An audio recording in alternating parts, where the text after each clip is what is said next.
मैं फजर तो लैके शाम ताईं ओदी रावां मल के बहाना सिकदा रहना। मैं फजर तो लैके शाम ताईं ओदी रावां मल के बहाना सिकदा रहना।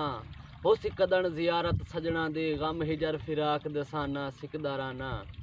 ते उस बेपरवाह दा जाम शबाज, उस बेपरवाह दा जाम शबाज, मैं अजल तू हाँ दीवाना सिकदा रहना। खा वैसी गुण मेरी जिंदगी नू मिला ना अनमोल खजाना सिकदा रहना। ये दौड़ा जनाब मेरे सारे परदेसी भरावां दे नां कीता जी दौड़ा। तो मैनू उम्मीद तुहानू पसंद आसी और शेयर करो, लाइक करो, ज़्यादा तो ज़्यादा हौसला अफजाई होंदी है साडी, ताकि सानू पता लगदा कि सानू कितने साडे पुरस्कार हैं, सानू चाहण वाले ने।